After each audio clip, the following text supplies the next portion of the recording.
We are live. We are on the air. Wrestling Podcast presents What's the Buzz? Hello, everybody. Back Hello. and the Pitbull. Back at you one more time. Amelia, Absolutely. how are you this week? Good. How are you? I'm wonderful. Look at me. I look terrific, don't I? Yes, Tell me absolutely. I look marvelous. You look marvelous.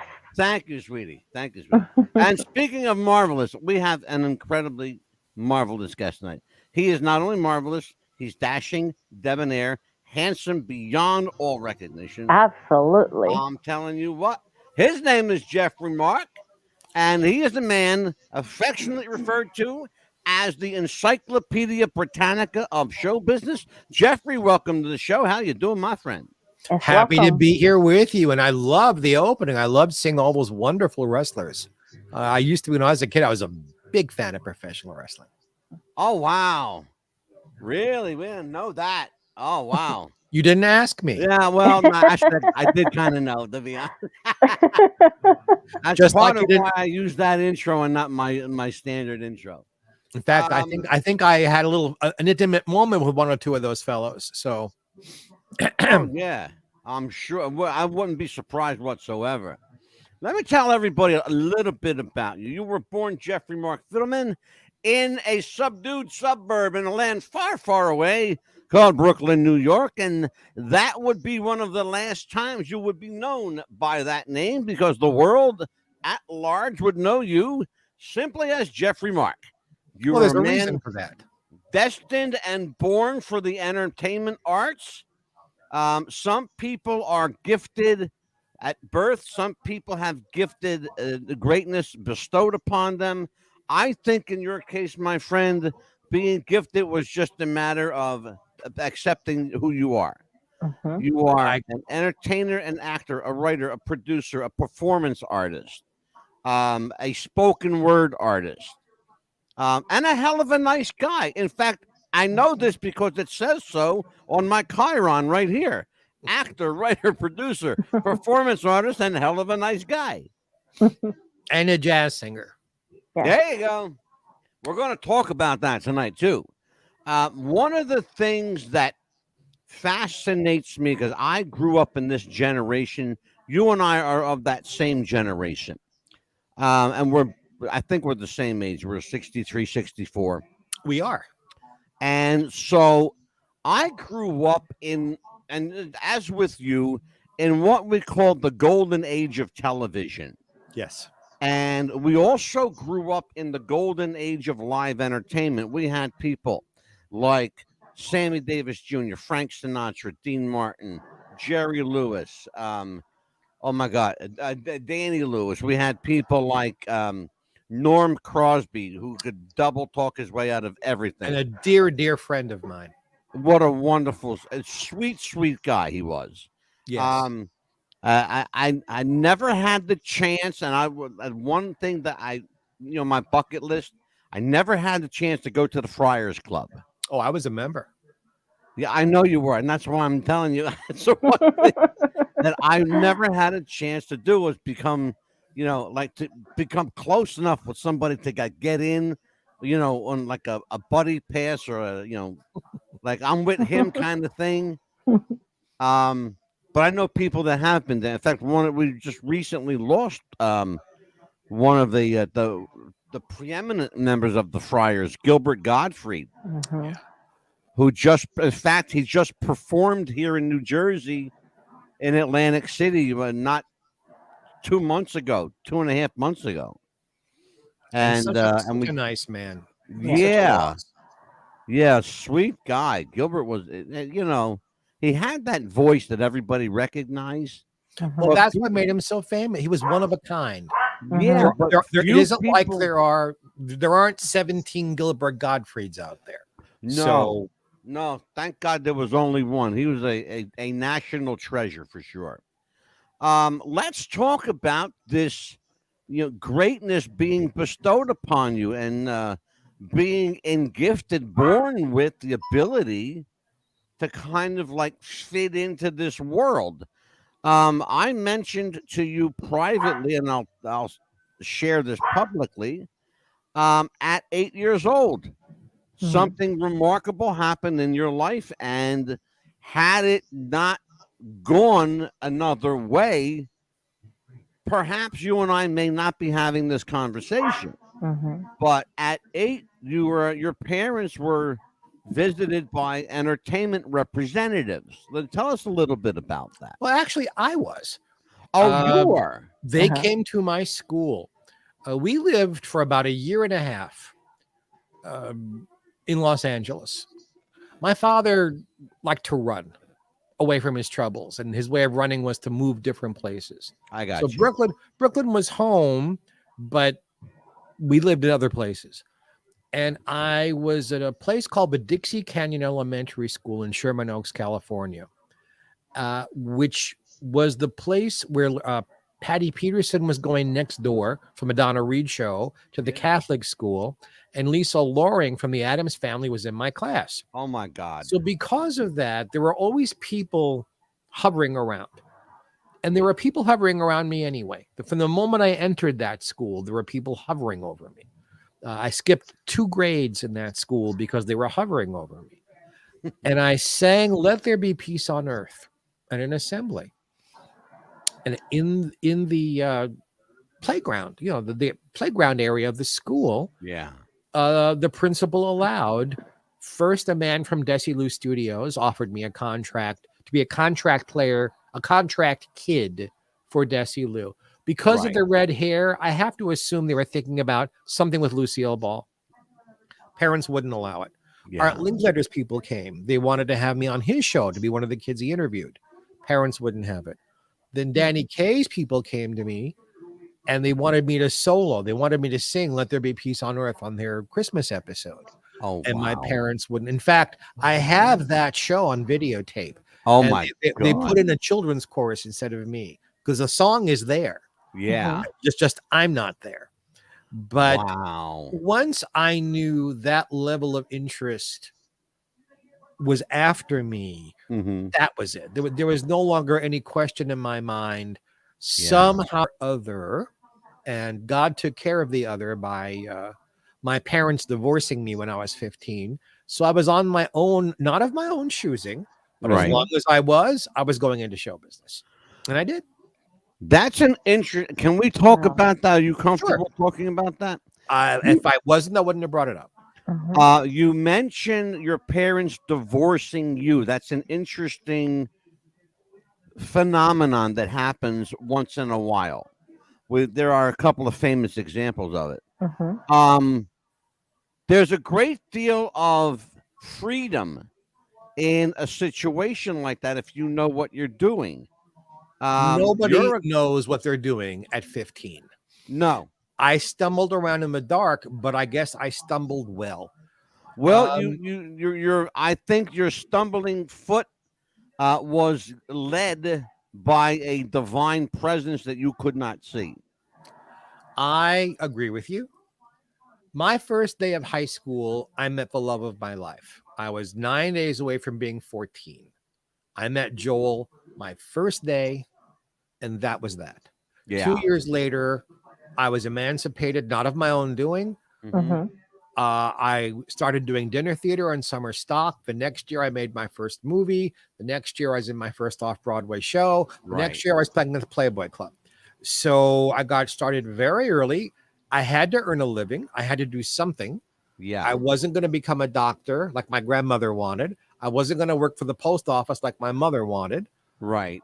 My parents, I think, got rid of me because my father, unfortunately for him, had a drug and alcohol problem. Yeah. My mother could only mother one. She decided to mother him. Yeah. And I think they thought it would straighten me out and get rid of Joel, who they knew very well. Yeah. By breaking us apart, except that never happened. They thought it happened, but it never happened. How did at what point in earnest then did the bug bite to the point where you said, okay, now this is balls to the walls, this is countdown, let rockets launch, let's just do this? My father one afternoon got very violent with me, with my mother, with the household. Yeah. And I called my best buddy, Phyllis, who is still my best buddy, and I'm the godfather of her children. And I told her, I said, come and get me. So I couldn't drive, but I had to get out of the house. I was afraid I was going to get hurt. And she said, grab some sheet music. And I'd done amateur stuff all through school and everything. Sure. Grab some sheet music. And she drove me. We were living outside of Baltimore at that time. She drove me all the way into Washington, D.C. to go to an audition for Little Abner at the Colony 7 Dinner Theater. Yeah. And I opened my mouth and sang with a voice I didn't know I had. I'd never heard that voice before. Remarkable. I was hired to play an adult. I was 15. Yeah. The director and producer, nobody knew how young I was. We didn't tell anybody. And I worked until I was sent away. And then once I was sent away, no one could control it anymore. And I did every possible thing I could do to perform and learn. And good for you. Ended up back in New York City and just hit the pavement quickly. I was back in New York. I was in an off-Broadway show in 6 weeks, which is I have to tell you something, not to interrupt you. I have to tell you, we have a pretty important player in our chat room right now. Okay. His name is Stephen Plim. He has hired he was hired by the who's who of Hollywood to represent them. He's an entertainment manager and agent. His claim to fame, he was the personal manager of Tiny Tim. Wonderful. And Mr. Plim is here today. He says, love the show, baby. And that's just the way he does it. Yes. Stephen, I love you too, brother. An amazing guy, Stephen Plim. Just as a side note, you want to talk about a guy who redefined the 1960s. Tiny Tim was the guy, for sure. So let's talk about your love of television. It's particularly old television, certainly before your time. But you and I both are of the same age genre, and we can appreciate that era of television. Well, those of us, and I make this very specific, baby boomers who grew up in the greater New York area had a buffet of goodies that I don't think anybody else got. You're absolutely right. New York had more television stations than any other place. Absolutely. And of course, until the late 1960s, most of television came from New York. If it was live, it was a game show, soap opera, news, variety shows, it came from New York. So we were inundated night and day with what was currently popular. So the current Broadway shows, Ed Sullivan gave us a window on the world, except Ed Sullivan was in our backyard. We didn't have to only watch it, we were there for it.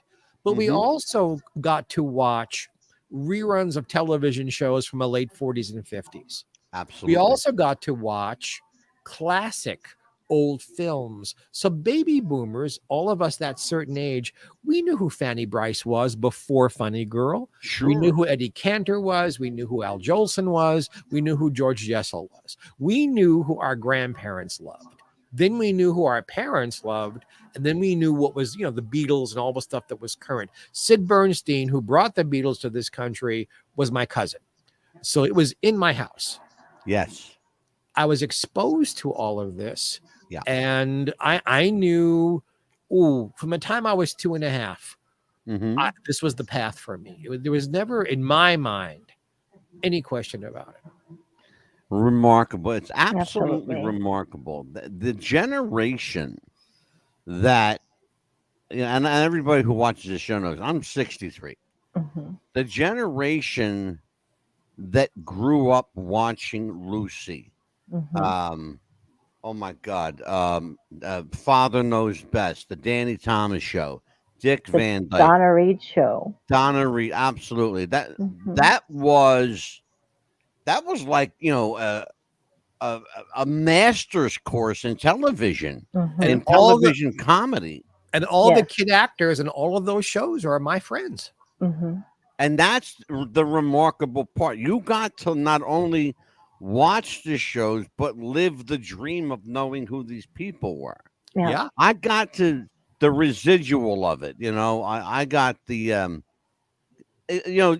remember, you mentioned something critical that they were here in New York, but once Hollywood called, everybody from East went West. Yes. Everybody Mhm. went to LA, and then they very rarely ever came back, home, so to speak. You're mentioning kid actors. This Mhm. coming Sunday, I'm going to be with Paul Peterson from the Donna Reed Show, There you go. Kathy Garver from Family Affair, other young people. Well, they're not. I mean, Mhm. our age, but others who were kid actors. We're all going to be together Sunday afternoon at an event out here in Palm Springs, Right. because we have the same. We know the same people. We've lived the same kind of lives. We've known each other for decades. Yeah. They've known each other for half a century. I've Yeah. known them for decades. Mhm. Yeah. I call myself, and I mean this, I'm the luckiest son of a bitch on the planet. I You're was absolutely. you certainly are Mhm. I lucky, would but say yes. you're more blessed than lucky, I think. Mhm. Amelia, Yes. why don't you chime in on this? You've been sitting there looking, I'm just in awe. I mean, of every because back when I was growing up, there was nothing like this, and I wish there was TV shows like this when I was growing up because you don't have the TV shows like this anymore, like the wholesome, down to earth family shows. All the type of shows there is now is just all reality shows and the stuff that they show nowadays. You couldn't it's get lazy, Amelia. exactly. You no, couldn't get There are rid no of. You can't. Yeah. kids. It's Uh-huh. financial. It Yes. is so much less expensive sure. Mhm. to do a game show or to do a reality It's show. I horrible. do this. I don't like this. This kind of like, I why do don't. people do Yeah. that? I'm Yeah. doing it because there are no No. reality shows. No, They are none. Mm-mm. all There, written because I have written for them. yeah. They're Mhm. all planned out. Nothing is real about. Everybody's gonna know what they Nope. say. Everybody's planned And on what that's they the say. thing. You're absolutely Mhm. right, Jeffrey. And Mhm. thank you for. And I hope to God that some people woke up when you said that. Mhm. There are no reality shows. The Look, there's nothing Bachelor, wrong with 90 people. Day Fiance, all of these shows It's that all you written. They think all know what's are, gonna happen. Mhm. that you think are Mhm. reality programs, they've got writers, Mhm. directors, producers. They are finely tuned by, and in a lot of cases, by actors Mhm. playing. I have written and produced these kinds of shows, Hmm. so I can tell you firsthand. There's no such thing as a citizen of the United States putting themselves in harm's way for money. You can't sign your rights away that way. Mhm. Right. Nobody's on an island someplace getting snake bitten. It's all Or not baloney. eating for so many days. Okay, off camera, there's a whole long table of food with craft Yes, services. There are exactly. doctors right there making Yes. sure that everyone Mhm. is well. Because heaven forbid someone actually gets seriously ill or injured, They Right. be this is a suing the show. network for Yeah. Yes. millions. Well, Mhm. catering is just a phone call away. Yes. Yeah, none of it is what Amelia, it seems. questions for Jeffrey Mark. Oh, we have Uh, questions. Okay. what Yeah. inspired you for the sequence hat, which I love, and your vest? Easy. That's an easy answer. I love it. I I love the was colors. performing in Los Angeles a long time ago, Mhm. and Rip Taylor came to see me perform.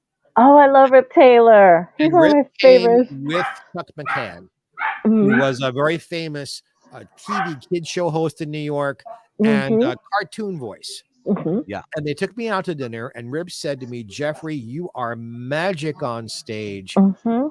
but you're dressed like a fucking accountant." And he sent me to a store where I got the first sparkly hat. It's a very long story. I'm condensing down for you. Okay. Sent me to a That's fine. store. I got a hat. I went on a cruise as an entertainer. Everybody on the cruise ship loved it. The next cruise, I brought 3 hats. The next cruise, I brought 6 hats. I have about 110 hats now in my dressing room. I've got a closet full of sparkly clothing and sparkly scarves and sparkly shoes and all kinds of jewelry, because this has become my brand. And thanks to good management and a wonderful publicist, Harlan Bowl, but Rip branded me and it's made me a star. I have to tell you, I have a Rip Taylor story. It involves Rip Taylor, the late Johnny Ray, and myself. The 2 aforementioned celebrities and the schlump over here were having lunch together at Bally's Casino in Atlantic City. Well, you know, Rip was blind as a bat. He couldn't see shit, right? So I had to read the menu for him. Johnny Ray is sitting there. God bless him. He was just as patient as could be. And deaf. And deaf and couldn't hear shit. So I'm reading. Now imagine this, Amelia. I'm reading the menu to a guy who can't see in front of a man who can't hear. All right? This was, you couldn't make this shit up, okay? So, and I'm reading, and I'm going on, and and Rip he wanted to hear the whole fucking menu, so I'm reading the menu. At one point, Johnny Ray slams down his hand. Everybody turns their head and looks. He goes, "Can we fucking get to this already? I'm hungry. I've got a show to do in an hour." Tell me something. Did they stick you with the check? Actually, they were smart. No. When you went went out to eat with Rip Taylor, unless he took you to Kookaroo, which was his favorite cheap fast food place, you went out with Rip, you paid the privilege by paying the check. And you know what? Happily so. The man was wonderful to me.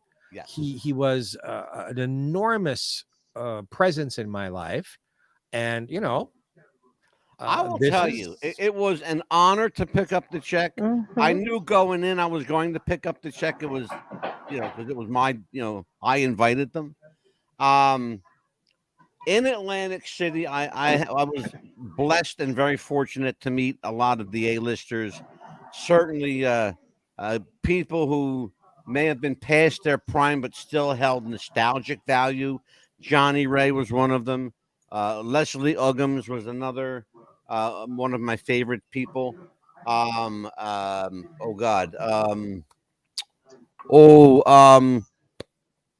woman that was married to Rod Stewart. Anita Ekberg.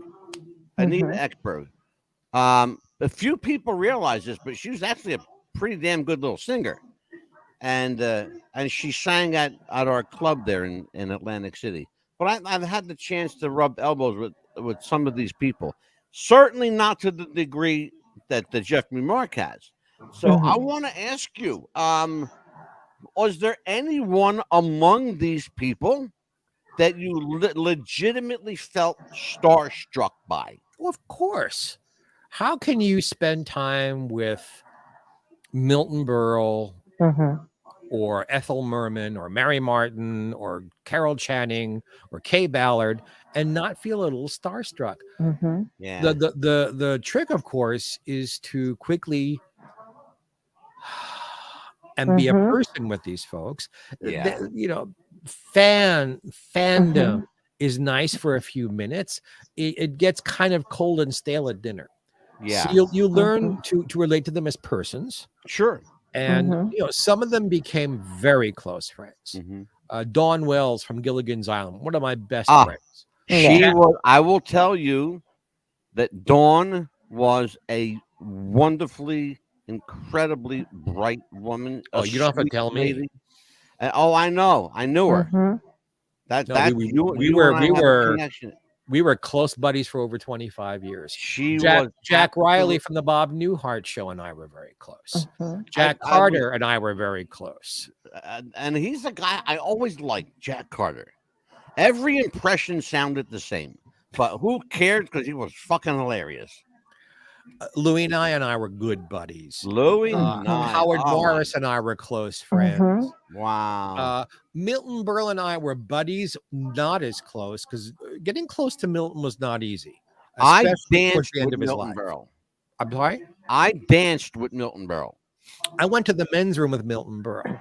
I'll tell you what happened. I was running a club. Anita knows this. I'm sorry, my wife Anita knows, but Amelia may know the story. Um, I did a show at the Valley Forge Hilton, Mhm. just adjacent to the Valley Forge Music Fair. Milton was performing at the Valley Forge Music Fair. A few nights before he had gotten in, came to the club at the Valley Forge Hilton. I was performing there with my other partner. We had a DJ routine. We had dancers and music, the whole bit. Milton Berle comes in and Geoffrey, he is in full regalia, brother. He's in full regalia. Oh He yes, I had, remember. remember the story? Yes. He had the pump. I Mhm. mean, he was looking sharp, you know? Mhm. He was a beautiful woman that night. Mhm. And he looks at me and he's got the cigar in his mouth and he puts it, he goes, okay, let's dance.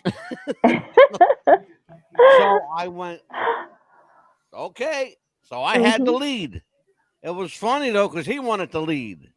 And no, I'm the gentleman. I'll lead. So we danced a little, but it was fucking hilarious. It's a war story that I have to tell because I lived it. Amelia knows the story from the show. Mhm. Um, he was just a character. He was just like, how do you define him? He was a character.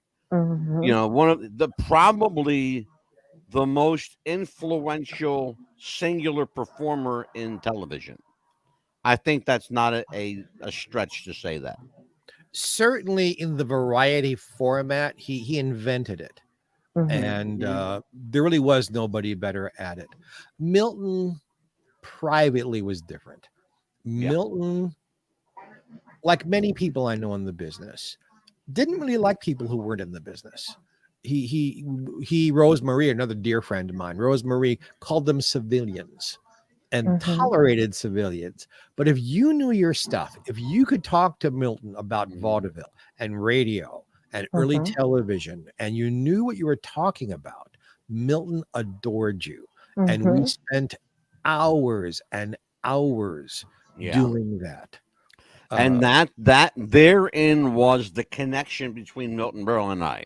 Mhm. It's no secret that if you watch the show or you listen to our stream, my beginnings were television and radio first and then television. Mhm. And my background is voiceovers, movie and television voiceovers. Um, in fact, my voice is still being heard. But Milton and I should say Milton, Mr. Burl and I had a great deal to speak about, and we spoke about guys from one of his favorite shows. It was and a lot of people don't know this, was The Shadow Mhm. back in the day. And for those of you that are too young to remember, The Shadow was a radio serial that was heard on the Westinghouse Broadcast Network all over the country. And Milton Berle loved those old serials, you know. So Geoffrey, you knew him until he passed, or you knew him for a brief time, or how long did you know Milton? I knew him the last 10 years of his life. Okay. I was taken to the Friars Club by Jack Carter to meet him. Mhm. And Jack was a bombast, but he was a pussycat. As soon as Milton came into the room, Jack withdrew. He became a smaller person and was like this with Milton. Oh God, Mhm. sure. And what do? You know, you're meeting someone like Milton Berle. What do you say? How do you not come across as just another schlub who loves him? Yeah. So I said to him, Milton, on March 22nd, 1949, Ethel Merman had just finished doing Annie Got Your Gun on Broadway, and her very first TV appearance was with you on the Texaco Star Theater. And I put my fingers up like this and went like that. And Mhm. he did the same thing at the same moment. And I'll tell you what that means in a second. He said, how do you know about that? I said, I have a copy of the show. He said, I don't. I said, you do now. Mm-hmm. Ethel had heard that Milton upstaged people, that he'd grab them by the shoulders and push them so that the audience would look at him and not them. Yeah. They were doing a sketch together leading into a song. And Ethel put little itty bitty stick pins in her costume along the shoulder. So if he grabbed her, it's like, ouch. Oh. And he did. This is on live television. Yeah. But he wasn't going to let her get away with it. And he began to screw around with her and turn her hat around and do this under her chin while she was trying to sing and do everything he could to throw her off. And they sang the song Friendship. And at the end of it goes, a chuck, chuck, chuck, a nong, nong, nong, a woo, woo, woo. And he kept making all these noises going on and on and on. And finally, Merman shoves him and yells, it's over already. And then she turns to the camera, good evening, friends. See, once I proved to him that I knew what I was talking about. Yeah. And every time I was at the Friars Club, but he was there, we would do this. Milton loved top 10 lists long before David Letterman or anybody else. That's top 10 lists was Milton Berle's idea. Absolutely. Yeah. Top 10 opening acts in vaudeville. Top 10 big band singers. Top 10 comedians who never should have had a career. Yeah. But you had Yeah, exactly. you had to back up everything you were saying. Yeah. So you could get into these conversations. He was so thrilled. And if you couldn't, you drifted away. Happily, I could. And that was what our friendship was based on. Yeah. Geoffrey, define for me and for the audience Those are not my dogs. I am not I'm so harming dogs sorry. during this show. They're wanting to play with each other. I apologize about that. Oh, okay. Can you mute yourself for a little bit? Yeah, sorry about There you go. So here's my question. Define the magic of what we know, you and I know as the Friars Club.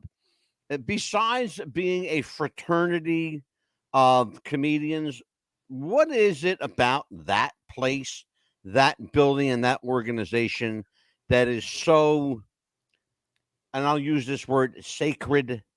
Well, it's not just comedians. The Friars Club in New York, which is different, associated with the Friars Club in Beverly Hills. That's the one I belonged to, the one in Beverly Hills. The Friars Club was a place for press agents, so they used to call them back then, press agents, reporters, actors in legitimate Broadway shows, actors in vaudeville, eventually actors in radio. That was open during the day. So if you were out of work, you could go there, you could hang out, you could have a meal, you could network.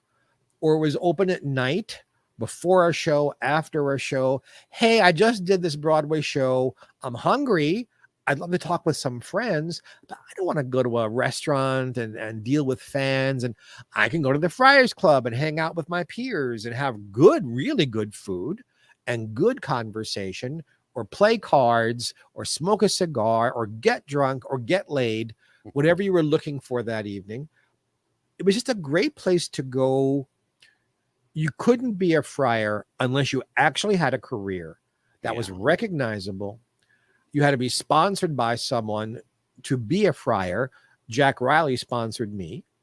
Milton was the abbot on the West Coast. Right. So that was easy for me. It was a great place to go. The food was sensational. I heard the bar was sensational. I mean, I'm a recovering alcoholic. I've been clean and sober 33 years. God bless you. But people who drank loved the bar at the Friars Club. Sure they did.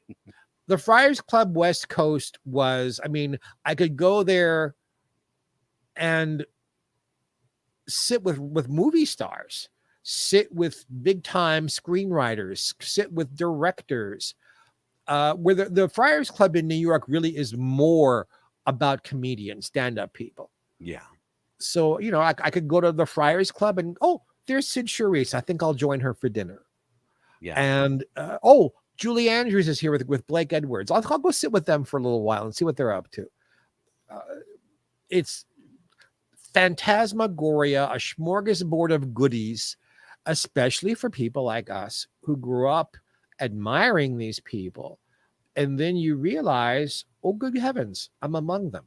And oh, good heavens, I may not be as big a star as they are, but I'm considered a peer, or I wouldn't be here. And I was at the Friars Club 5 or 6 days a week, because Wow. how much more fun could you have than that? Sounds like a bowl to me. We have something here, Geoffrey, we call show and tell.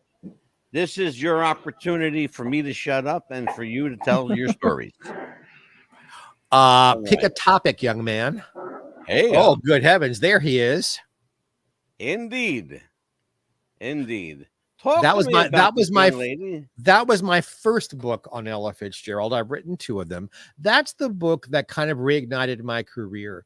I had my own battle with drugs and alcohol in my 20s, and I kind of had to walk away from show business. I was unreliable. I would not show up for gigs. That is the audio version of me talking the book. And it exploded. It became a bestseller. It got me other work, which got me a Grammy nomination. And then I was back in business again. And I have been ever since. These last 30 years had just been one wonderful job after another. That is me a little more recently, the one with Ella in the background. For the second book on Ella, I wrote the first book while she was alive with the idea. Stop. I can't talk that fast. With the idea that I wasn't going to tell the whole truth. She was still alive. I didn't want to hurt her. The second book really told the truth. It was a lot more in depth. That is not the cover that is going to be. That is, someone put that together. The new Lucy book is coming out next year. The original The Lucy book covered Miss Ball's television career from live TV till she died, every single time she appeared. Game shows, talk shows, variety shows, guest appearances, her own shows, commercials. The new one has all of that with new interviews, plus all the films, all the radio shows. Yeah. I loved being the Ricardos. It was factually very incorrect. It is not a documentary. If you're looking for facts, read my book. Yeah. But the relationships, the problems, I think Aaron Sorkin was brilliant. He took 3 different things that happened. One in 1952, one in 1953, one in 1959. Mm-hmm. And fictionally made it all happen the same week. So you got a really good capsulized version of their relationship, the trials and tribulations they went through. That's the first Lucy book, authorized by the family, forward by Steve Allen. The new one has another forward also by Fran Drescher. So I'm really looking forward to that coming out. That's an interesting choice for a forward. Why Fran Drescher? Because to me, she's like the new Lucy. The nanny is Fran Drescher doing her version of Lucy. Yes. Not Lucy Ricardo, but Lucy Carmichael. Yes. The Lucy show. Yeah. So Fran really, really admired Miss Ball, and I really, really admire Fran as an actor and as the head of the union. So I was thrilled that she would do that for me. She reminds me a lot of Lucy. That's me with my friend Tippi Hedren, Right. Holding up our books together. Let's talk about Tippi Hedren a little bit. How did you meet her, and where did that friendship develop from? We met that day. That photo is of us meeting. We have the same publicist again, Harlan Bowl, who is the publicist of the stars, especially of our generation. Yeah. Both of us had new books. There was an event in Palm Springs saluting Tippi that I will say did not go very well. So after she did whatever she had to do on stage, Harlan and Tippi and I left and went out to dinner together, and they had a few drinks and I had some coffee, and we spent half the evening making fun of the people who had done the event and bonded. There's Milton. There he is. I adored Milton Berle. Milton, here's a Milton story you don't hear too often, I don't think. All those stories about Milton privately, Yes. that he was blessed between my legs, are true. And he took me to the men's room of the Friars Club. If he liked you, he would take you to the John and pull it out and go, all right, you're one of us now. This is your rite of passage. But if he didn't know you, he didn't even want to discuss it. Yeah. And there was a guy who came to the Friars Club, and Milton told me this story himself. And he and Buddy Arnold, who was his best buddy always, were coming out of the steam room at the Friars Club, wrapped in a towel. And there was a guy who came over to him and said, Milton, hey, Burl, I hear you got a big one. Betcha mine's bigger than yours. $100. And Milton said, sir, and this was true, I know every single person at this club, what they're doing, what they're filming, who their agent is. I don't know you. That means you're a guest here. Would you please act like a guest? This is inappropriate. Go find the person who brought you and please enjoy what our club has to offer. But this part, let's skip this. The man was insistent. Come on, Burl, put up or shut up. Put up or shut up. $100. And finally, Buddy Arnold said, oh, Milton, just pull out enough to win. Pull out enough to win. I love it. Oh, my This Judy. young lady, I will tell you about Judy Tenuta. I had the biggest crush on her for the longest time. You have excellent taste, my friend. Thank you. She is a lady. She is hysterically funny on stage and off. She is sweet as sugar. I adore her. It breaks my heart that she's had to battle cancer, but she is kicking cancer's ass. And those of us who love her are right behind her, holding her up. I have a question for you, Geoffrey. Why is it that she was flavor of the month for a long time on television shows, and then all of a sudden she couldn't get booked for lack of trying? It is one of those very sad parts of show business. Everybody's career is a roller coaster. Yeah. It's cyclic. Like right now, I'm very hot. That's why you're having me on your show. Sure. Other years, not so hot. It can be a change of venue. It could be changing your agent or changing your management.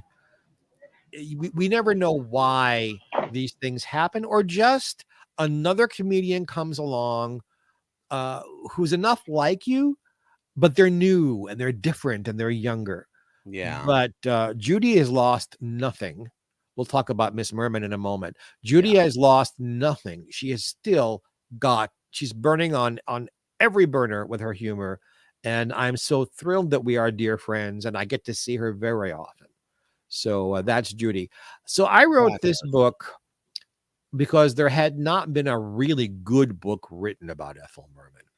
I'd known Ethel. We were not close friends, right? But I knew her enough to write about her. The book did not do as well as I would have hoped for. To my great surprise, the gay community did not take this book to its bosom. They didn't like what I wrote about her. They didn't like that I didn't roast her for being this raving bitch everybody hoped she was. Like, that's a cool thing to be. Yeah. And I am the only person who's ever told the truth about her marriage to Ernest Borgnine. And for whatever reason, the gay folks just didn't want to hear about it. So I love the book. I stand behind it. Rose Marie wrote the foreword for it. And Rosie and Ethel were very, very close friends. Geoffrey, how much influence does the gay community have in Hollywood?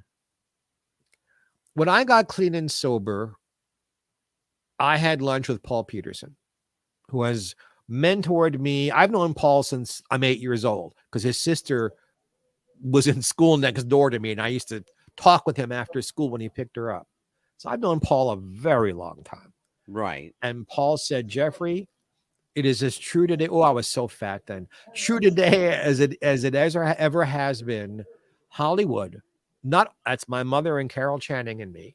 Hollywood, not all of show business, but Hollywood is run by people who are gay and Jewish, who spend half their day denying that they're gay and the other half denying that they're Jewish. So I think in the years since then, this is 33 years ago. I don't know that either of those ethnicities has as much control as they used to. But there are a lot of gay people in show business, and the Hollywood part of show business, the great movie studios were run by Jewish men. Yeah. And vaudeville was run by Jewish men. And the great composers, minus Cole Porter, were Jewish men. So there is a Jewish flavor to show business, of which I am very proud. And there is a gay flavor to show business because we've been there since the beginning. Right. Maybe because the business was a little more accommodating and accepting than other businesses were. So we could be ourselves. I have only once in my years doing live theater ever heard any kind of racism or sexism or and that was in Summer Stock, where I had a director who was a born-again Christian and hated Jews and gave me a very hard time during the entire run of the show. So much so that he wouldn't invite me to the cast party when we were done. And the cast refused to go unless I went. He had me come to his house. He put down a plastic runner that went this way and then to the right, like a right angle. Walked me over to a chair that had plastic over it. I couldn't mingle. I couldn't get my own food. He put a plate of food in front of me. I ate it. As soon as the last bite, by two elbows, I was lifted up and taken to the door because he didn't want this dirty Jew dirtying up his clean Christian home. Oh my gosh. Are you shitting me? Oh, no. My God. That's horrible. That was Summer Stock in Arkansas. Oh, you said the magic word Arkansas. Arkansas, there you go. Other than that, I have never heard of any kind of that awful stuff happening in the Broadway world. In Hollywood, it's still difficult to be gay. You still have to hide stuff. The picture we're looking at here is my dear Judy and Jerry Jewell, who is a gift of a human being and very funny. That is, I know Jerry. Yes, she is absolutely wonderful. We are at the Hollywood Museum, and that's a salute to Carol Burnett and funny ladies behind us. Okay, and I'm very happy and proud to be part of the Hollywood Museum family. I'm there often for events. There are belongings of mine that are in exhibits, and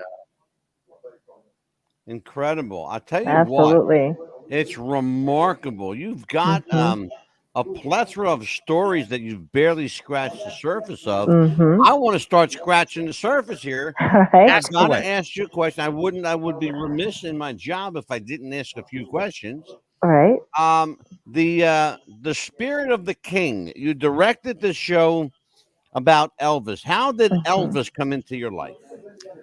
Well, Elvis came in the front door and the back door. I was approached by a producer who was bringing in, and he was marvelous, this man, an Elvis impersonator from Las Vegas. He was bringing him to Palm Springs to do a show at a casino in Palm Springs. For those of you who don't know, Palm Springs and the general Coachella Valley, for which the Coachella Music Festival is named, have many Native American casinos. They all have shows. So there's a lot of entertainment going on here in the Valley. And he wanted me to take this guy's very good nightclub act and make a show out of it. And I did. I wrote it. I directed it. I worked with him. The problem was they told me one thing and told this guy something else. He was expecting to come to town and just do his nightclub act. And I'm looking up his name because I want to say it, because he really is a brilliant Elvis impersonator and an artist. He's an incredible artist. He did a medley of Elvis songs while he painted Elvis's portrait on stage. That was Steve Connolly. Steve Connolly was Spirit of the King. That was the show. So the idea was that it was a show about Elvis and Marilyn in Palm Springs. And then we would take Marilyn out and put in Elvis and Lucy in Palm Springs, and take Lucy out. We would do Elvis and Liberace. That could have run for decades that way. Oh my God. Yeah. Steve didn't sure. want to do it. Steve thought he was being brought here to do his act. And when he got here, he didn't want to do the script. He didn't want to do the act. The Marilyns were fired. And the show ran respectable length of time, but it could have been so much better. This is what happens when producers lie to their talent and pit talent against each other instead of there being harmony and we're working as a team together. Steve and I are still in touch. I don't speak to the producer. So that's the front door. The back door is, and we talked about this off camera, is I am, among the many projects I'm working on right now, I'm working on a book with Sandy Martindale, who's Wink Martindale's wife. And Sandy and Elvis dated, I mean, very seriously before Priscilla. Oh, yeah. And I'm learning firsthand so much about Elvis from her and from Priscilla. And also Jack Carter, I mentioned, and I were very dear friends, and Jack was in Viva Las Vegas. So Jack told me wonderful insider stories about making the film and being Elvis's friend.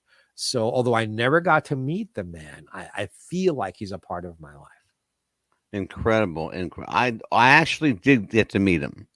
And it was in fact, about 8 weeks before he passed.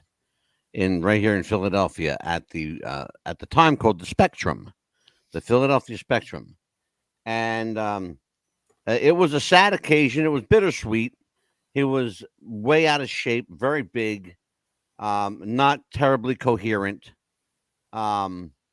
Certainly a shell of the king of rock and roll that he was. Talk to me about other perhaps disappointing individuals, maybe somebody that happy to. Absolutely. Go for it, my friend. Okay. I'm talking from my heart. I would say 90% of the big stars that I have met and worked with, major people, have been a joy. They're secure in their talent. They're secure in their careers. They've been helped by other people. They were like, how can we help you?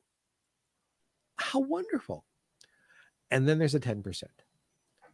I think the first big disappointment, and oh my gosh, I just misplaced a name.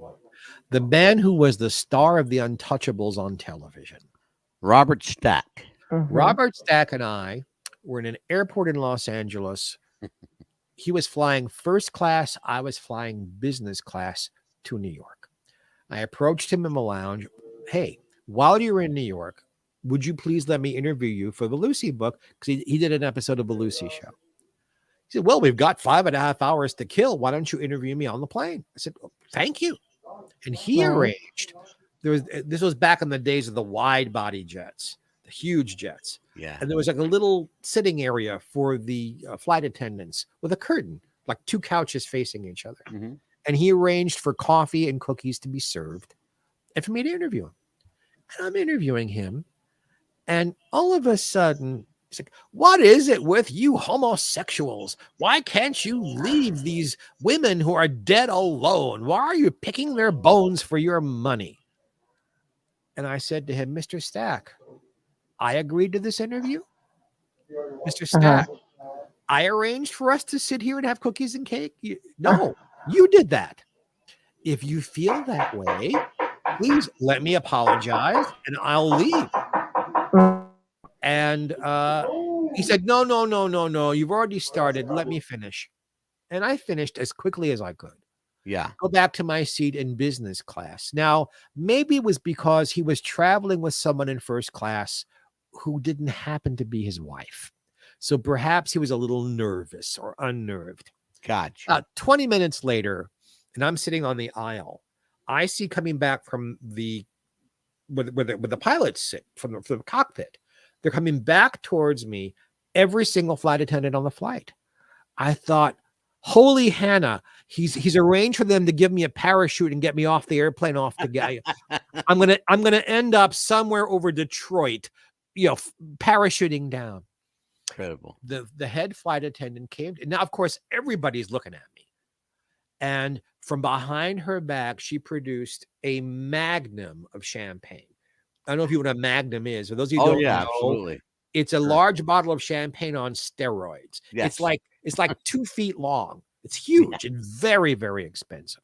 Absolutely. And on behalf of American Airlines and Mr. Stack, we apologize for the way you were treated. Please forgive us. Wow. Who's the biggest piece of shit you ever met in show business? Tom Jones. Tom Jones, really? Interesting that you should say that. A dear friend of mine. Now, let me tell you, on stage, he is brilliant. I'd walk a mile to see the man perform. He's a genius on stage. The man in his prime had a magnificent voice. He was ridiculously handsome. He knew how to use the stage. He put on maybe the best nightclub show I have ever seen. And growing up, I was a big fan of his voice and his masculinity and his style and his persona. Yeah. So many years go by, and I happened to be in Las Vegas with Frida Payne, who's a friend of mine. Sure. Frida was opening up at the MGM Grand. She was the opening act for the Four Tops the next day. And as is custom, sometimes the last night of a performance, the star on stage will introduce the person who's coming in next. And he introduced Frida from the audience and invited us backstage. Right. And Frida whispered in my ear, no matter what he does or says, you are not to leave me alone in that dressing room with him. Because he will say things to get rid of you. I don't care what he says to you. You are not to leave me alone. I said, great. What do I do?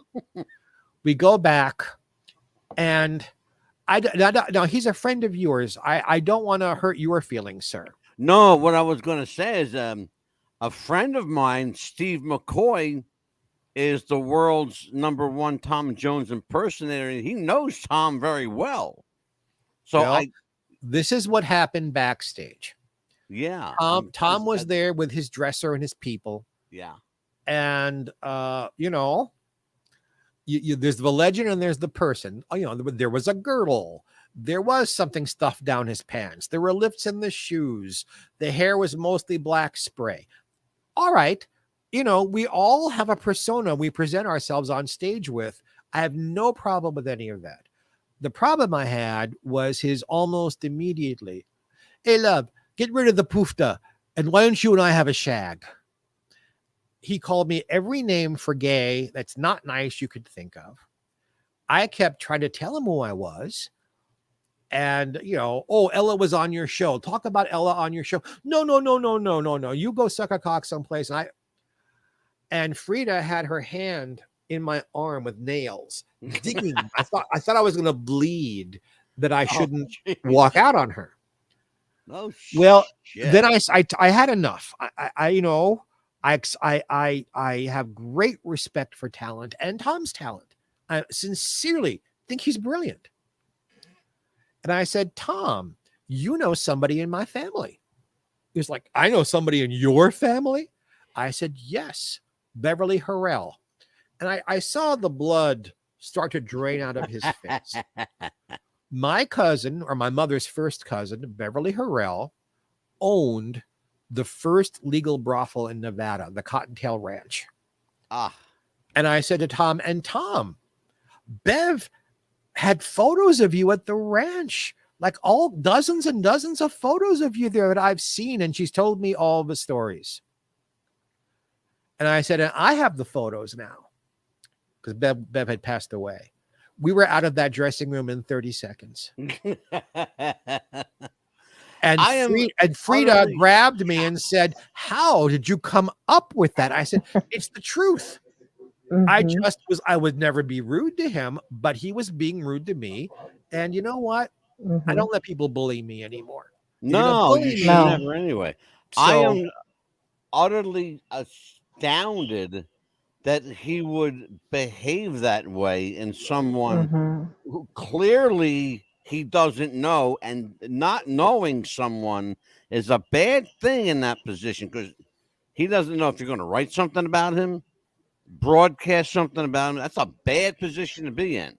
well, Absolutely. I'm shocked. That, this is like 30 years ago. So I'm telling the story now for the first yeah. time. Well, I'll tell you what, it Mhm. wouldn't have Yeah. mattered if it was 30 years or 30 days. You Right. have no right to talk about, an individual's sexuality like that. I No. don't care who, I don't give a flying Mm-mm. fuck who you are. Look, Yeah. I've been at this since I'm 15. Having people comment on my sexuality is nothing new. Buddy Hackett did it all the time. Buddy and I were frenemies. We Yeah. had 50 of the same friends. We were at dinner together constantly, but I was the faggot. I was the fruit. I was the cocksucker. And, you know, like, why? It's And still no way to talk to anybody like that. why, if you feel that way about me, are you having dinner with me? And why, for heaven's sakes, no matter where we ate or who we were with, did you have to sit Mhm. next to me? Right. Yeah. So it's almost like he had like a moth to a flame. He didn't like the gay stuff, but he could not sit next to me. So and again, Buddy was hysterically funny. Yeah. Uh, Mhm. brilliant, There are brilliant comedy mind. I want to ask you. I want to actually follow up on that. I want to ask you Mhm. about Buddy. That I've heard, um, because I, in preparation for this interview, I spoke Mhm. to some other people.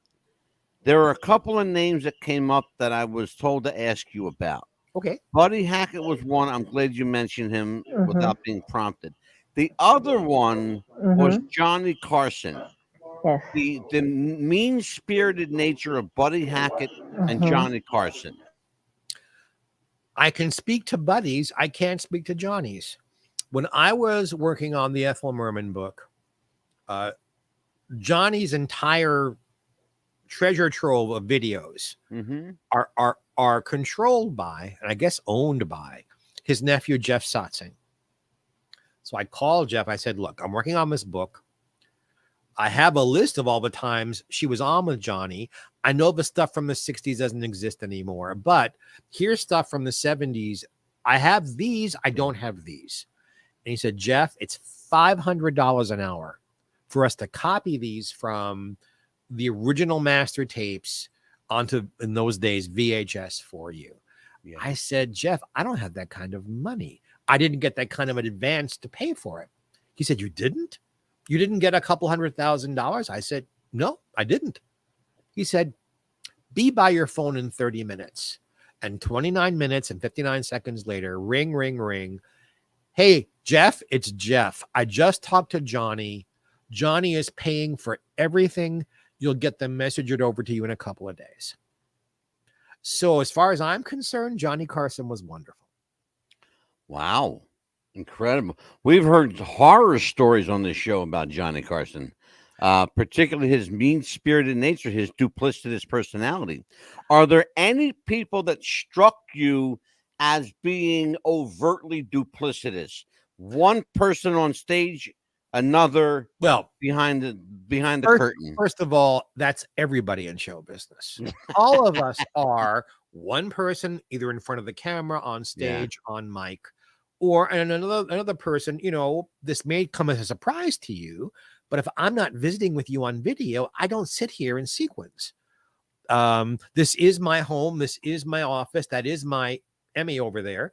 But Mhm. I don't do this just to sit around the house and watch I Love Lucy reruns. Everybody's got a public persona. That's just Sure. part of the being in the business. Yeah. I think for a lot of people, especially people we've heard these stories about, I'll use Ethel Merman and Lucille Ball. Mhm. What bitches, how hard they were to work with, how awful, how awful. Well, then my question is, those of you who feel she was awful, who were you to her? Did she start your career for you? Did she turn you from a clerk into a highly paid professional and then expected you to be loyal and you weren't? So she got angry with you? Oh, did you work on her show and not want to rehearse? And that's why she got angry with you? Were you just her friend? Her friends have no bitchy stories to tell. She was a wonderful friend to people. Merman, if you had talent, Ethel Merman lifted you up. Ethel Merman practically discovered Exactly. Vivian Vance. Mm-hmm. You know, you'd Yeah. think Vivian Vance was Ethel Merman's understudy in 2 Mm-hmm. Cole Porter musicals. You'd think Vivian would hate her guts if she was so awful. No, she loved Ethel Merman and loved what Right. Ethel did for her. But if you were in an Ethel Merman musical and you missed a cue or came in a little drunk or it wasn't, you were saving your strength for the evening performance. Yeah. And she's like, if I can be here 2 shows giving out full, so can you. So it depends on who you are. I never worked with Tom Jones. Perhaps if I'd met Tom in a different situation, right? Who I Yeah. was to him. That Mm-hmm. evening, I was cock blocking him. Yeah. I was interfering. He couldn't get into Frida's pants. That's who I Right. was to him that night. You were the best Right. friend. Exactly. So, Uh-huh. but so it depends on Mm-hmm. who you are to people and also Yes. how you behave. If you act like a jerk, don't be surprised that somebody else acts like a jerk. True Mm-hmm. enough.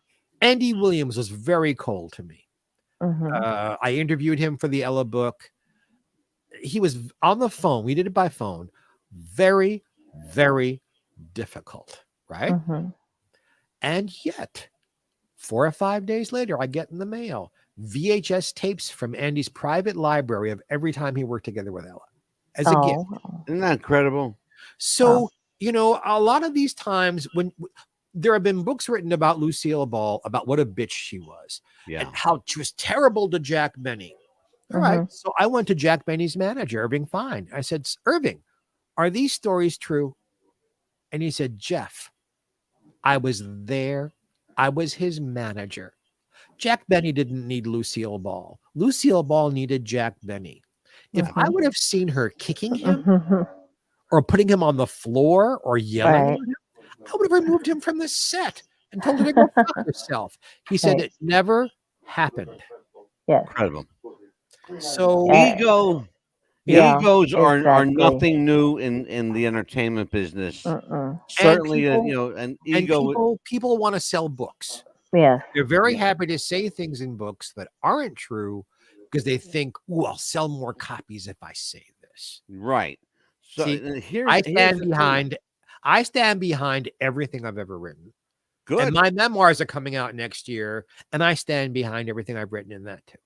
Good for you. Good What's for your you. question, sir? I cut you off. I'm sorry. That's all. It's all good. Egos are nothing new in the entertainment business. In fact, it's required for some people, to have a bit of an ego. Uh, who is bar none the singular the supreme egotist you've ever met? Somebody whose ego walked into the room 20 minutes before they did. Well, I'd have to give you several kinds of examples. I can't give you one. Merman was so confident in how she presented Ethel Merman to the audience. Mm-hmm. It never occurred to her that she might be bad. That kind of ego, it doesn't even occur to her to be nervous. Wow. She just knows when the music starts, it's going to be there and the audience is going to give her a standing ovation.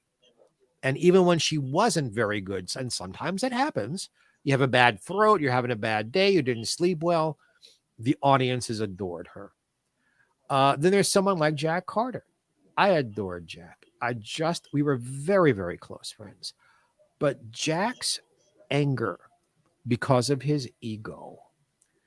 Why can't he Right. be as big as Bob Hope and Jack Benny and George Burns and Lucille Ball? He Mhm. felt he belonged at that absolute at the top level.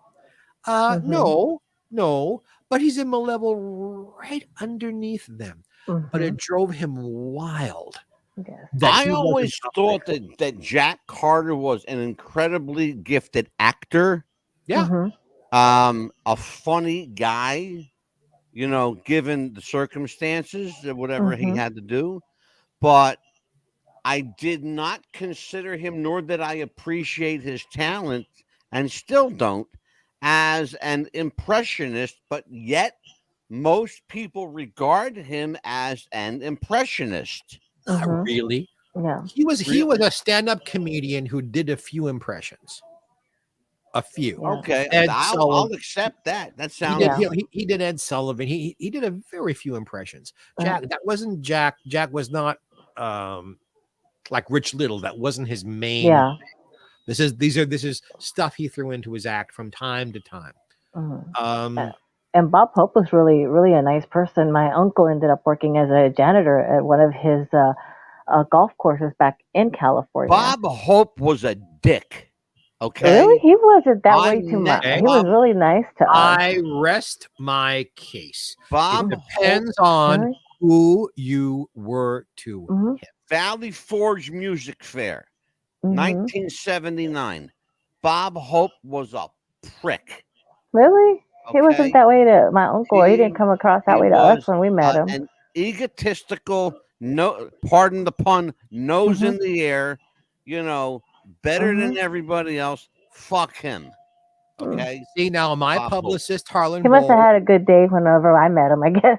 my publicist Harlan Bowl worked for the Hopes. He worked for Bob till Bob died. He worked for Dolores till Dolores died. He's still a publicist for the Hope family. He's got nothing but wonderful stories to tell. Yeah, he was wonderful to us when we met him, and my uncle was just a custodian at his golf course. He was like the lowest of the lowest jobs. I think, especially comedians, get them on an Insecure there, because comedians, and I'll include myself, we're crazy. We're mashug in the head. The idea that you're going to go out in front of a bunch of strangers and make them laugh for 20 minutes and half an hour, 2 hours. Yeah. It's crazy. And you have to think crooked to come up with all the humor. So I can't really point to a stand-up comedian whose main job was being a stand-up comedian, who's secure and right. And I'll give you a Jack Carter story, and I'll give you a Shelley Berman story, because Shelley and I were very good friends. Oh, Shelley. Oh, my God. Here's a name I haven't heard in ages. I'm in Jack Carter's mansion in Beverly Hills. And the phone rings, and it's the Friars Club. And I'm sitting there in his office on his sofa. Jack's on an old-fashioned landline phone, with the receiver's up here, and then the phone is here with push buttons. Yeah. And they're asking him, they're saying, we're doing a surprise roast for Norm Crosby for his 70th birthday party. We'd like you to MC it. Could you put April 17th away? Don't book it. And all of a sudden, Jack was, I turned 70. You didn't throw a surprise party for me. I'm a bigger star than Norm Crosby. I'm funnier than Norm Crosby. I'm more talented than Norm Crosby. And he takes the phone and starts banging it on the desk like Khrushchev, screaming at these people obscenities. There was no roast for Norm Crosby. They were honoring Jack, and they wanted him to put the date aside and be surprised. The entire event was canceled, and Jack was 86 at the Friars Club for his behavior. Oh, Ego my and God. insecurity shot himself in the foot.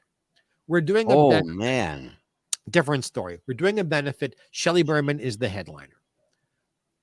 And we're at the Beverly Garland Theater in Los Angeles, which is so she had ballrooms she turned into theaters for benefits. And Shelley was the headliner.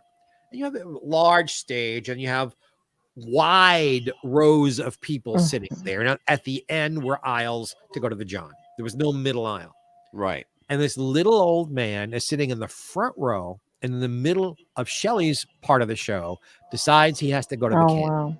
Now, if he had turned left, it would have been like 3 people and then down an aisle and off to the John. No. He turned right and had to walk all the way across the stage in front of everybody, Oh and then my! all the way up the other side. And Mhm.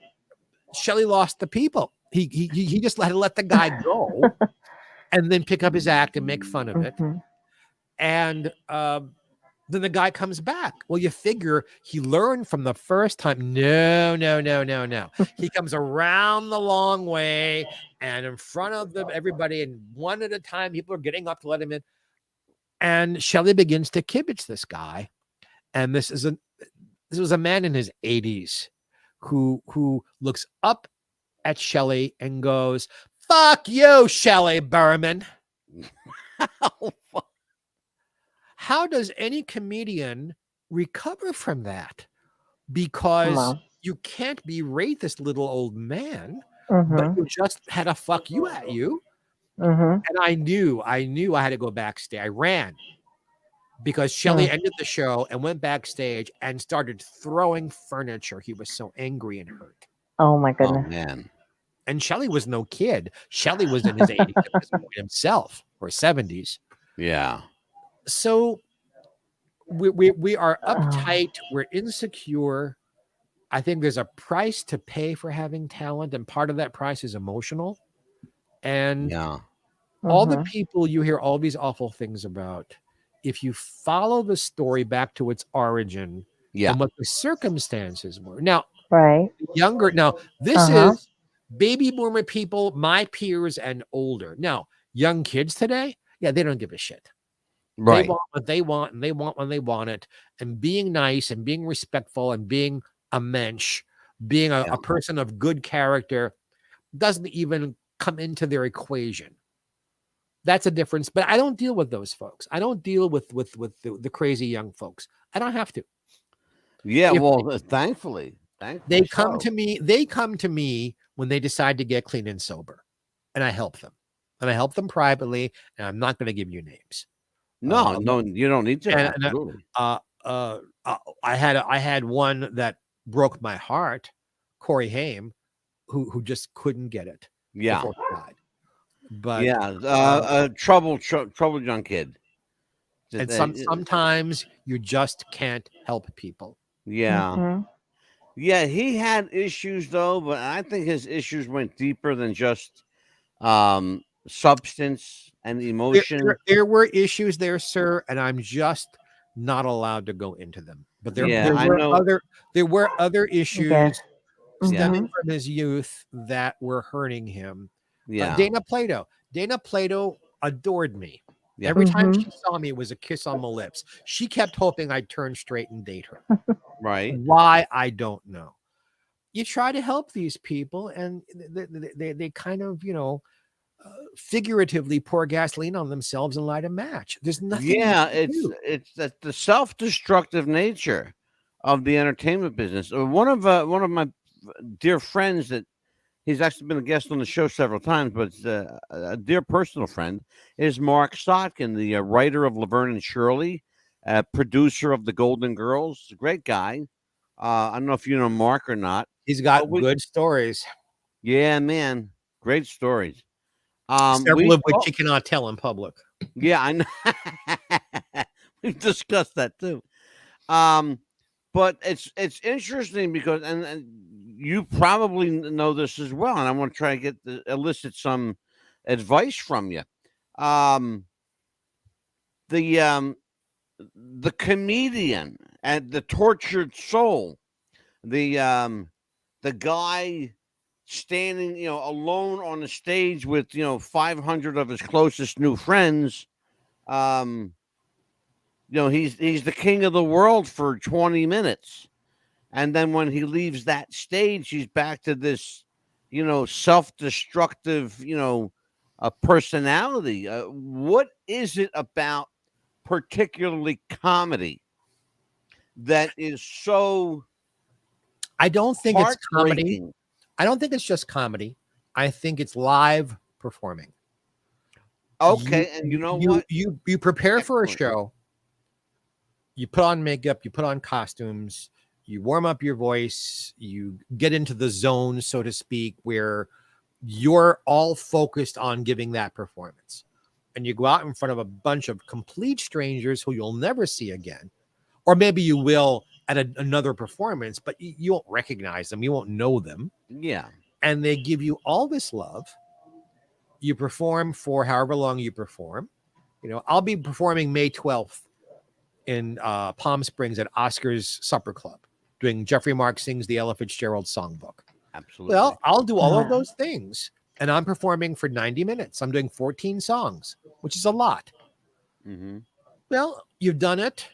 You're out of breath. You've perspired through whatever clothing you're wearing. Your makeup is smeared.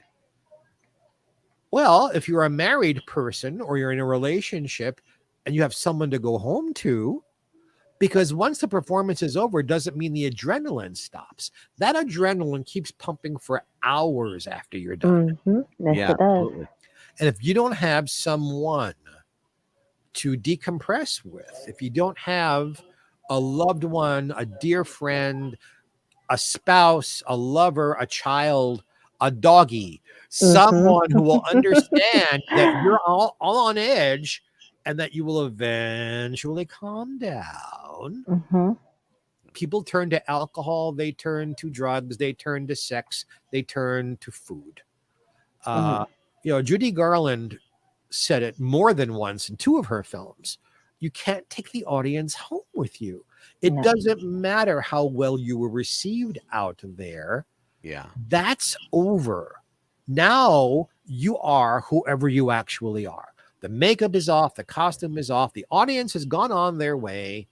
And there you are. And if you're not happy with who you are to begin with, all the adulation in the world isn't going to make any difference. But I hear you are single and taking applications. Am I right?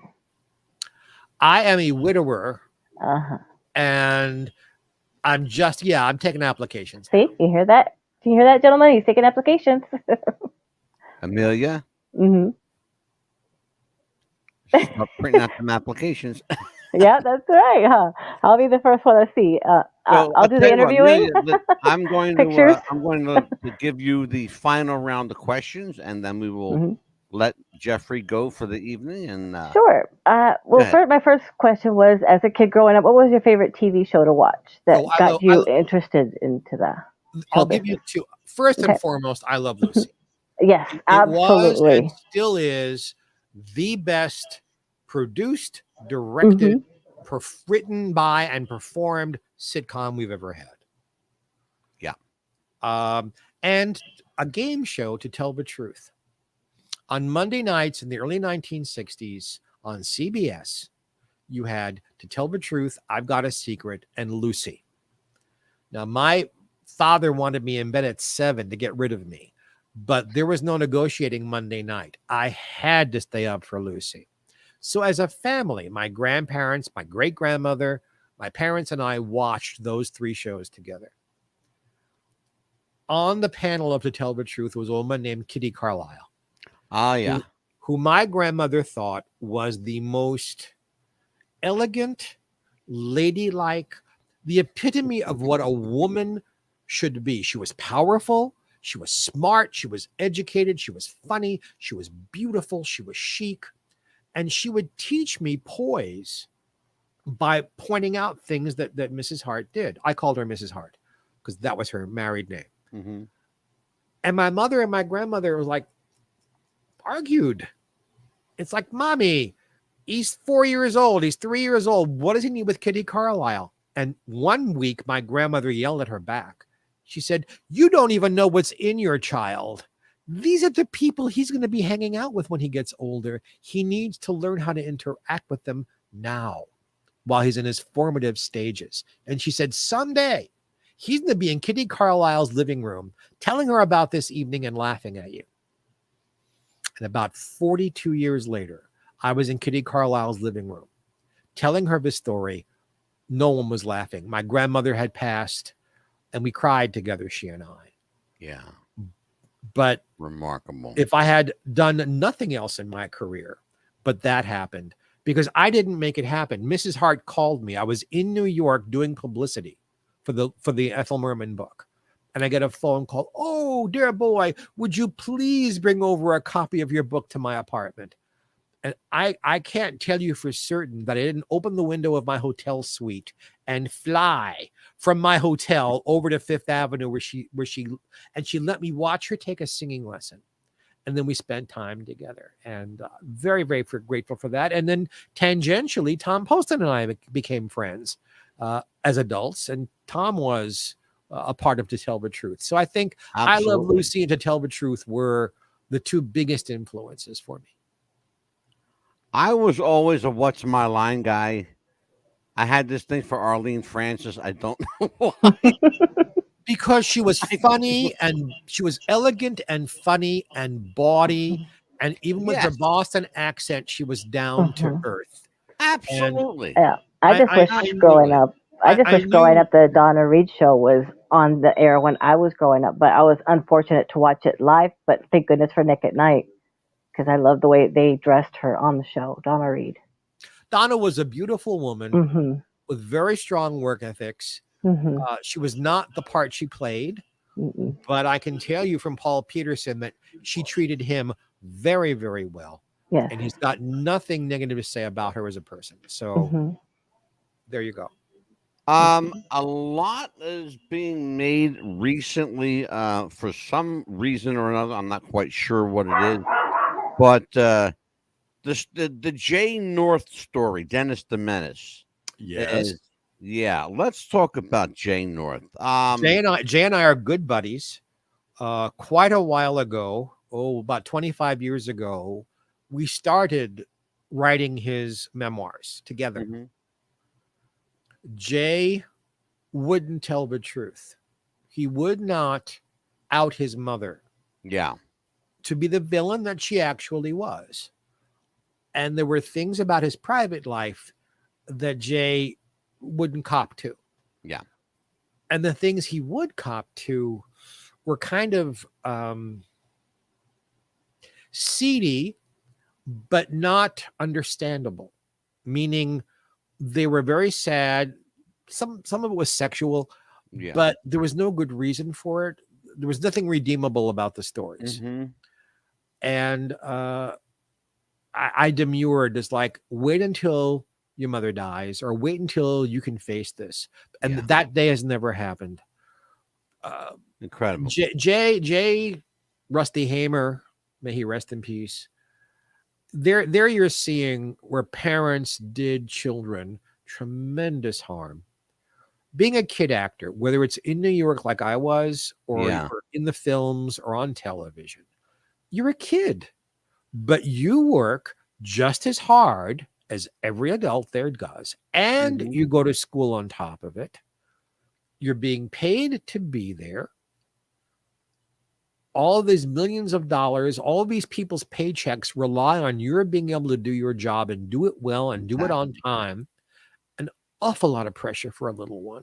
Yeah, And then if you don't have a good like Ron Howard, his father Rance was an incredible stage father. hmm, Ron was brought up with ethics. Ron made his bed. Ron cleaned his room, and Rance made sure that Ron had playtime every day on the set. And Andy supported that. absolutely. But there were other kids like Rusty, like Jay, where no one was supporting the kid. The kid was supporting the family financially, and Hmm. whatever the family had to do to make money, the kid's well-being or happiness was not their concern. Well, when you grow up like that, when your education is not supported, so that once you stop being a kid actor, there is no education. A lot of these kid actors, I'm not making fun of anybody, can barely read and write. Became adults not knowing how to balance a checkbook or how to write a check or how to make a bed or how to boil an egg. They had no life skills. Well, Yeah, what do you do when you have no life skills? You pour the gasoline, you light a match. yeah, Rusty blew his brains out over promises Danny Thomas made to him that did not get fulfilled. hmm, Jay has not blown his brains out, and I'm glad because I love him.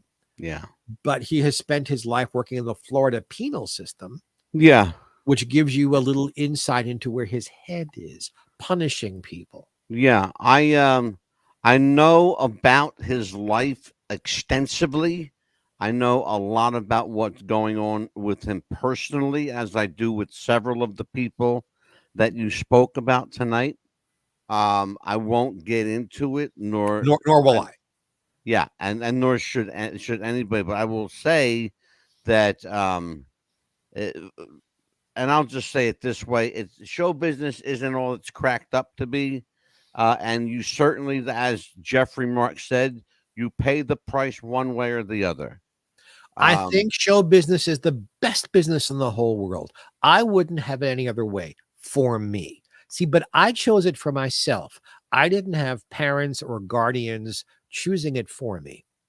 And if one is a spectacularly good-looking woman with huge breasts and a gorgeous face, if someone is a man with great big muscles and a giant penis, or you've got millions of dollars and opportunities, or you are a star, or you can cook the best corned beef and cabbage in the world, I think God gives all of us gifts, not just in show business, yeah, Hmm.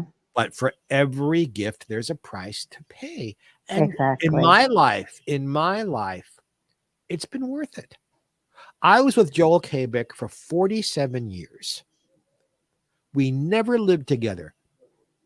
He was so far into the closet, he made RuPaul look masculine. Terrified, I terrified love Rue. Yeah. that anyone would ever know he was gay. Hmm. We Incredible. never lived in the same house, but I was with him for 47 years. There's a price Remarkable. to pay for that. Hmm. Absolutely. And you know what? Joel Kabik was worth the price. And I have a son and a daughter and two incredible grandsons because of him. Absolutely. Remarkable. That's part of the gift. Hmm. I'm the luckiest son of a bitch on the planet. And God Absolutely. bless you for it. Yes. Let's tell everybody, Jeffrey Mark, where people Yes. can reach you, how they can get a hold of you, Hmm. where can you see Jeffrey Mark perform in a city near you? What's going on? Okay, well, there is my radio show, Geoffrey Mark Plays Ella. It can be heard as a podcast on every platform or on radio stations all over the country. Every week, I play Ella on a different topic, like Ella and George Gershwin or Ella and Nelson Riddle's arrangements. And then I tell you wonderful backstage stuff because I worked with Ella towards the end of her life. Right. Everything you need to know that would be interesting. That's every single week. I will be singing in a town near you the rest of this year, starting in Palm Springs, May 12th at Oscars. So you can join me there for that. The new Lucy book will be out next year. My autobiography, The Devil Was Born in Brooklyn, which is copyrighted, will be out next year. So will our book with the incredible Sandy Martindale. I'm recording an album this summer. Jeffrey Mark sings the Ella Fitzgerald songbook. You can find me on Facebook as Jeffrey Mark, but you can look for the Jeffrey Mark Plays Ella group. You can find me on Instagram, Jeffrey Mark Showbiz. You can find me on Twitter. I'm everywhere, and I answer everybody. So the only thing I don't answer is don't ask me to have sex with you, and don't ask me what I did with Joel in bed. Those are the two questions. Don't ask those things. I don't really care. Honest to God, I don't give a shit. Oh man. I'm glad, Yeah. because why would you? But you'd be amazed the hundreds of people who wanted to know about what my sex life with my partner was like. It's like, No, why Amelia in might the want to Yeah. know. world? No, I would not. That's Amelia his might want to personal know. I business. don't No, want to no, no, know. no, no, no, And But I'm not she's got telling. that kind of mind. no, no. I do not. No, Speaking no. of You know Amelia, what You we see what did? he's trying to do? Try to put words in my mouth. Look at that. I did that. What Joel and I did privately. It's It's one of the. private in their own home. It's one of the very few things Hmm. I don't share with our children or No, grandchildren. I Right. don't share with my friends. It that's is something. personal. It is a piece of him that I Hmm. and only I get to own, and Exactly. In your heart that's and the way, mind only. it's Absolutely. staying. Good for you. Exactly. Amelia, tell Absolutely. people where they can get a hold of you. Here on Tuesday and Thursday nights with you. Also, our Facebook page as well. Amelia Valerio Chapman. Also, Instagram is What's the Buzz? And aachap70 at gmail.com if you'd like to be on the show or give us ideas. This is where to do it. Mhm. Hey guys, we haven't even scratched the surface, have we? And guys? that's No. why you're coming back for part We're 2. going to be at part 2, maybe part 3, Absolutely. however. I'd love it. Absolutely. Well, as And I am Angelo Mad Dog DeCipio. You can find me on Twitter, Facebook, Instagram, Twitch. I'm on StreamYard. I'm on right now 317 platforms around the world, internationally, domestically 294. We Mhm. are on. Oh my God, where aren't we? Let's put it that way. Right. Find us everywhere you can find Geoffrey Mark. That's where you'll find us. Mhm. For As Geoffrey Mark, for as- Amelia Pitbull Chapman, I'm Angelo the Pitbull DeCipio. A Pitbull. No, you're the Pitbull. I'm the I Mad am. Dog. Hot damn. Goodbye, everybody. Bye-bye.